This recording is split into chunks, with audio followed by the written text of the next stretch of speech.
Hello everyone, I am Karan Masru. Welcome to this video. In this video, we are going to discuss solution of the problem of the day, that is multiply two strings. First of all, let us start by understanding the question. So what does question say? It says that given two numbers as the strings s1 and s2, calculate their product.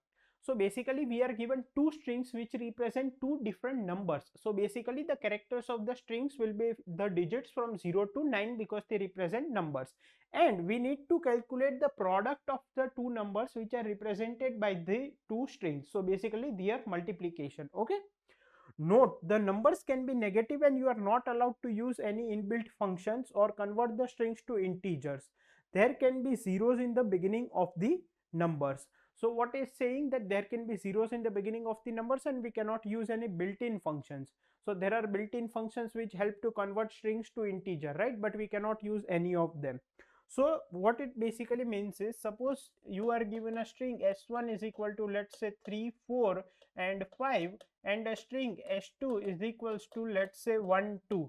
Then you need to find the product of these two and return it. So what would be the product? 345 into 12 will be how much? 5 2s are 10, this would be 9, this would be 6, here would be 0, here would be 5, here would be 4, this would be 3, this would be 0, 4, 1, 1, 1 and 4. So the product would be 4140. So we need to return this, just that the numbers are given in the form of strings. Okay, and there can be leading zeros as well because they are given in the form of string. So for example, here s1 is 0033 and s2 is 2. The output is 66. The multiplication of 33 and 2 is 66. Here there is second example, 11 and 23, the output is 253. What we do not need to read any input or print anything, we just need to complete this function which takes two strings s1 and s2 as input and returns their product as a string. So the product should also be returned as a string only. The expected time complexity is big O of n1 into n2, where n1 is the length of first string, that is the number of digits in the first number, and n2 is the length of the second string. The expected auxiliary space is big O of n1 plus s2, where n1 and n2 are the sizes of the strings s1 and s2 respectively, and the constraint says that the length of string s1 and s2 are up till 1000. Okay, so now if we think about solving this problem, then you need to understand one thing, that these strings cannot be converted into numbers completely. What I mean by that is, suppose I have a string that is 1, 2 and 3. Now I can convert this into an integer 1, 2 and 3. Now if I want to multiply this by, let's say, 6, it's very easy. I'll directly use the multiplication operator. I'll use this operator and I'll pass 6 and I'll get the result easily, right? But understand here one thing, we are given two numbers in the form of strings. The length of the string can go up till 1000. Okay, the length of the string can go up till 1000. Now can you imagine how big this number is? See, if the value of a number is 1000, the number of digits in it is how much? 4. Here the length of the string, which basically represents number, can go up to 1000. So it is a 1000 digit number. Can you imagine? That is 1 followed by 999 zeros. It's a very large number. So basically what I'm trying to say is, you cannot store this string into any of the integer format which are available, either integer or double or long. It will overflow, right? So then how would we calculate the multiplication of these two strings which are basically representing numbers, and we'll return it? So what we will do is, we will write a code for our conventional method of multiplication which we do on pen and paper. So what we basically do is, suppose my number is, as here it was 345, right? Let's take 345 again, and suppose the second number is 123. Then what we used to do is, we used to multiply 3 with 345. So it would be how much? This would be 15, this would be 3, this would be 13, and this would be 10, right? Now we multiply 2 with this number, but we will add a 0 here or a blank here, right? Because 2 is at tens place, right? So now 2 5s it would be 10, carry over will be 1, 2 4s 8, and 1 carry would be 9, and 2 3s are 6. Now we add two zeros and multiply 1 with 345 and write here. Why we add two zeros? Because 1 is at hundreds place. So 1 5s would be 5, 1 4s would be 4, and 1 3s would be 3. And now we add all these numbers. So this is 5, this is 3, This would give me 14, this would give me 12, and this would give me 4. So this is our answer, right? So what we can do is, see, I can take this as an integer, I can take this individual values as an integer. The number, the whole string is of 1000 length. So what I can do is, I can traverse the second string in reverse order, and for each of its character, the number which it represents. So for example, here it is 3, I'll multiply this number with 3. How can I multiply? I cannot convert the whole string into numbers, but I can multiply one digit at a time. So I'll multiply 3 into 5, that is 15. I'll write down 15. I'll take one variable carry which will take 1, right? So I can store this in a vector 1035. I can store 16900 in a vector. I can store 34500 in a vector. I can add all of them. I get the answer. Then I can convert back into a string. We cannot store the whole number at once in an integer, but we can at a time multiply each of the digits and store it in a vector or an array, right? So basically what I will do is, see, I'll take one answer array. Now first of all, we also need to understand one concept. Now my answer will basically contain the multiplication of both these strings, okay? It will be in integer format, okay? Then later we will convert it in string. Why it is in integer format? So that our work is easy in between. Now what we will what would be the length of the answer array? Of course we can't store it in a single integer, so we are storing these partial products in an array. So this would be stored as 34500. Why? Because this 34,500 can be stored, but our original question can have the numbers of length up till 1000. So each of the partial product I'll store in an array. So one index of an array will contain one digit of this partial product, okay? Now what would be the length of the array or vector which I'll take? Now understand one thing, if the length of the first string is n1 and length of the second string is n2, then their product can never exceed n1 plus n2. How? Suppose my first number is 10 ki power 6, second number is 10 ki power 6. How many digits are there in this? 7, 1 followed by 6 zeros. How many digits are there in this? 7. If I multiply both of them, it would be 10 ki power 12. How many digits are there in this? 13, 1 followed by 12 zeros. So it will never exceed n1 plus n2. So I will take answer an array of n1 plus n2 size. So for this example, I would take it of 6 size. Now I'll initialize all of them as 0. Now what I'll do is, I'll take another array, let's say product, and in this I'll store partial products of each step, and at each step I'll add them to the answer. See, if I store 1035, 16900 and 34500 in different vectors, and at the end if I add it, then I might need an array of, I might need a 2D array of size 1000 cross 1000. Why? Because each partial product can go up to 1000 length, and there are how much? There can be 1000 partial products, because the second string can have n2 number of numbers which can go up to 1000. So this is the first partial product, this is the second partial product, this is the third partial product. So the maximum number of rows would be 10 ki power 3, and the maximum number of columns will also be 10 ki power 3. So basically my auxiliary space would be n1 cross n2. These are the number of this would be the partial product length, and n2 would be the number of partial products, number of digits in n2 string 2. But our expected auxiliary space is how much? n1 plus n2. So what I'll do is, instead of storing all the partial products and then summing up, at each step I'll add up the partial product in the answer. That will also work. So suppose my first partial product after multiplying 3 with 345 is 1035.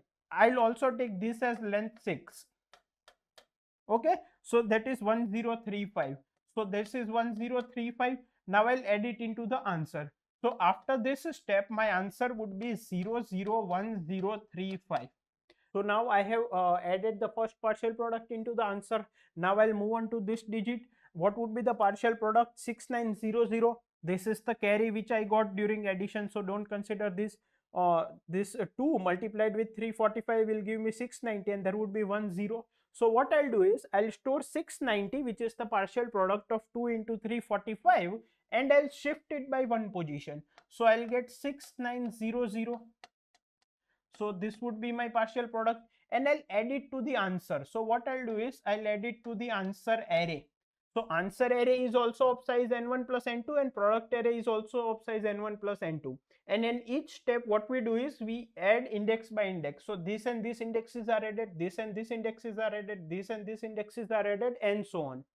And we also maintain one variable carry, which will help in carrying forward the carries. So suppose here is 9, here is 9, so sum would be 18. So here I'll get 8 in this index, and 1 would be carry forwarded. Okay, so now what would be the sum here? 5, 3, 9 and 7. Now I'll move to this.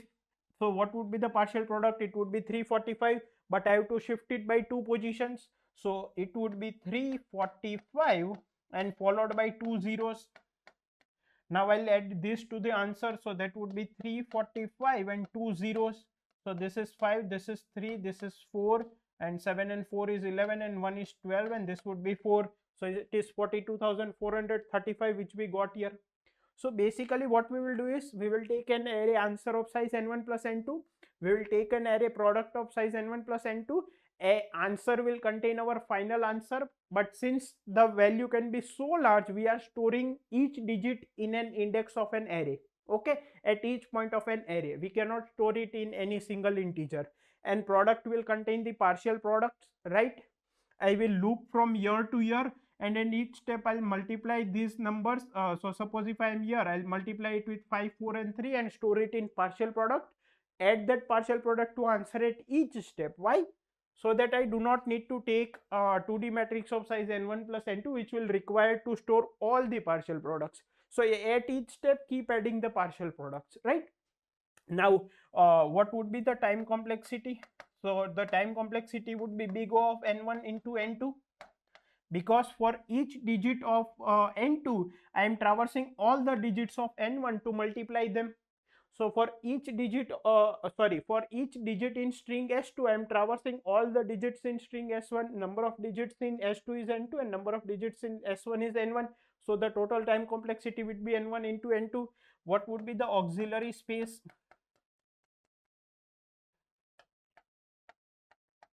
The auxiliary space would be big O of n1 plus n2, which is the length of the answer array and product array.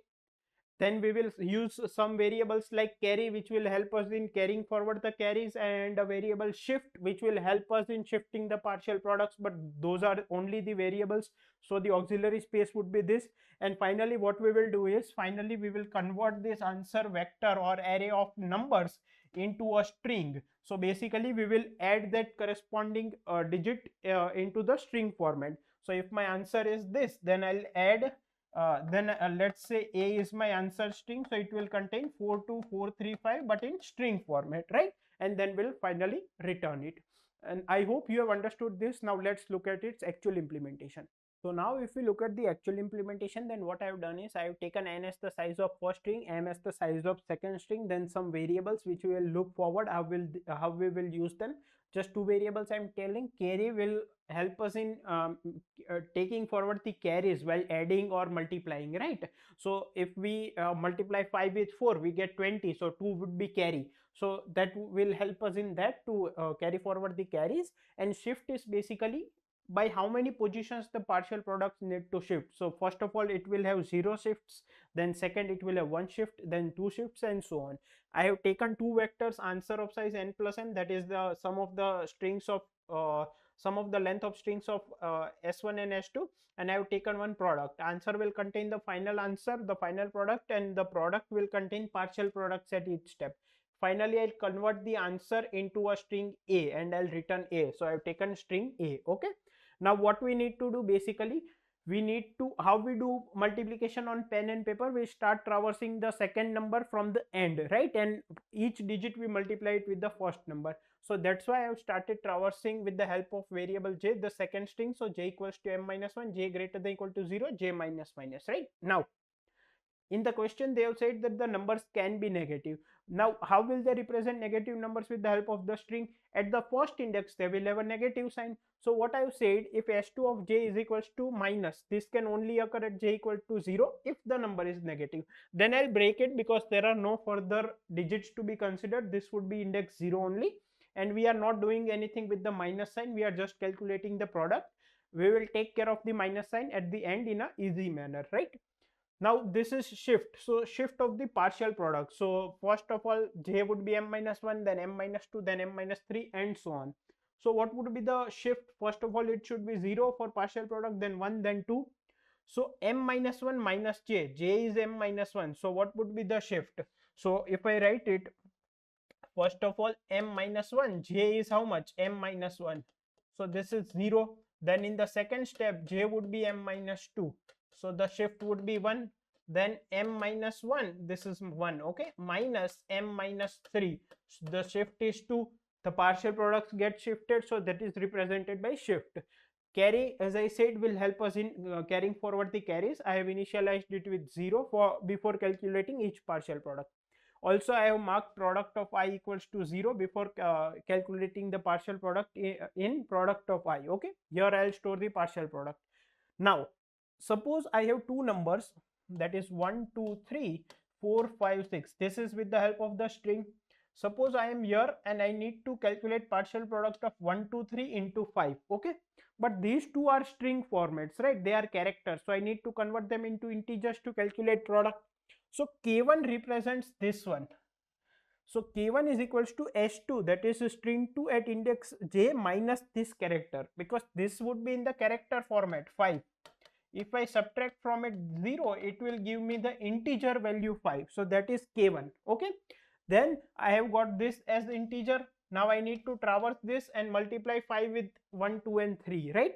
So I have started traversing from I equals to n minus 1, that is the first string, and I'll go up to I equals to greater than equal to 0 and I minus minus. Okay, now what does k denote? See, understand this. In my product array I am representing the partial product. How much I am taking this as n1 plus n2 or n plus m? Here it is of 3 size, here it is of 3 size, so this array would be of my 6 size, right? Now if I am calculating partial product for this, I will have a shift of 1.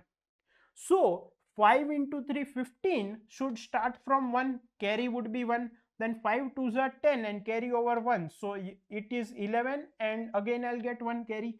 5 1s are 5 and 1 carry is the 6, and here it would be 0. So basically I need to start filling the numbers from here. So that is what k is representing, the index from which we will start filling the product array. So k is equals to n plus m minus 1. So n plus m minus 1 is basically this index minus shift. So if shift is 0, it will start from here. If shift is 1, it will start from here. If shift is 2, it will start from here, and so on. Okay, so that is what it represents, and I'll do k minus minus at each step.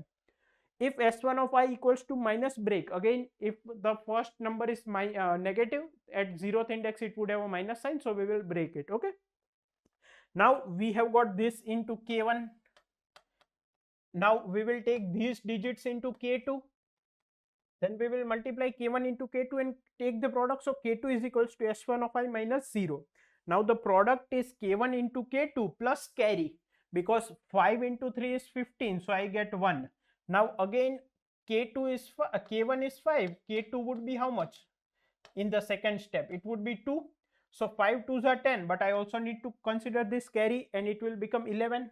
So it is k1 into k2 plus carry. Okay, now if product is greater than 10, so basically if the product is greater than 10, we will again get carry. So suppose here the product was 5 into 3 15, right? So what we placed 5 here, and we carry forwarded 1. So how would we get this? 15 modulo 10 would be placed here. So what I have done is product of k equals to product modulo 10. So 15 modulo 10, 5 would be placed here. Then I have divided product by 10. So if I divide 15 by 10, I would get 1. Now the remaining digit would be the carry. So the carry is 1. If the digit was 25, carry would be 2, and so on. Okay, else if the number is less than 10, then it will directly be placed at the kth index in the product and carry would be 0. So further we do not need to carry any carries if it was. So suppose the carry was 1 at a certain instance of time and we were multiplying 3 with 2, so I'll get 6, but carry was 1, so it will become 7, so I'll place 7. Now there would not be any carry forward taken, right? So this 1 should again be made 0, so I am doing carry equals to 0. So by this time we have calculated the partial product. Here we have taken one, here we have looped over the first string, we have taken in S2 the number which we had to consider from the string S2, we have taken it in K1 and we have calculated the partial product. Now we will add it into the answer vector. Okay, so now we calculated the partial product, but by calculating it after coming out of the loop, if the carry was still greater than 0, then we have to place it in the front. So basically if my number is, let's say, 99 into 9, then 9 nines would give me 81. Again 9 nines would be how much? 81. 81 and 8 is the carry, so 891. This would be my product. But I'll come out of the loop after 2 steps. So in the first step I'll place 1 here, in the second step I'll place 9 here, and carry as 8 would remain as it is, right? So now I need to take care of this carry. So if I come out of the loop and if still there is a carry, then I'll place it at the kth index. Okay, because initially k would be here 0, then k would be 1, then k would be 2 when we come out of the loop. So we will place it there. Now we have the partial product. Now we want to add it to the answer vector. Okay, so I have again made carry equals to 0 and started traversing from the last digit. So basically suppose my answer vector is 0 0 1 2 3 and my partial product, or let's say 0 0 1 2 3 4, and my partial product is 0 0 8 9 1 0. Suppose this is my partial product. So now I need to add them.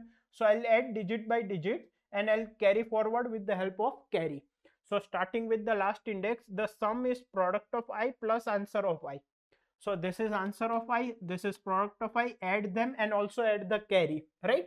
If sum is greater than the 10, again as we saw in the partial product, if we have greater than 10, then answer of I at that index we would get sum modulo 10, then we would divide sum by 10 and the carry would be the remaining digit. So if I have 9 here and 9 here, and if I add them, I would get 18. So 8 would come here, and after dividing 18 by 10 I would have 1. This would be the carry which would be taken forward. Okay, so that is what I am doing. If the sum is less than 10, simply that digit would be placed at a particular index. So we have finished this. Now what I have done is, see, now I again need to add the convert the answer into the string. So first of all what I have done is I have found out the first index where the number is not 0. Basically I have taken this of the size how much? N plus m, that is the length of, sum of length of two strings. But it might be possible that I have leading zeros in the final answer, right? So I am finding the position of the first non-zero digit. So starting with I equal to 0, while answer of I equals to 0, keep I plus plus. So I'll get the first index where my value is non-zero. Now we will convert this into string. So now before converting into a string, we need to check whether we are getting the answer as negative. When would we get answer negative in product or multiplication? When one of them is negative and one of them is positive. So if the 0th index character in S1, that is the first number, is negative and the first index character in S2 is not negative, it means it is a digit, it means it is a positive number. So this is negative, this is not negative, then I get a negative number. So first of all I'll add a negative character into my answer string. A is my answer string. Or if first number is positive and second number is negative, again in that case I need to add a minus sign. Okay, and then what I'll do is I have got the index I here, the first non-zero digit index. So starting from that index, that's why I have not initialized I, up to n plus m, what I'll do is I'll convert that digit into character and add it to the answer string. How we will do that? This would be the digit, I would add ASCII value to it and then convert it into character. So basically if my index has value 0, then 48 would be added to it and this will convert into 48. If a digit is 1, then 48 would be added and it would become 49. And this is nothing but ASCII value of character 0, this is nothing but ASCII value of character 1, and so on. So if I convert it into character, it would be again converted into 0, 1 respectively and would be added into the string, and then finally I'll return the string. Now let's submit this code. So let's submit it. So we have solved this question successfully. I hope you have understood the solution completely. Thank you.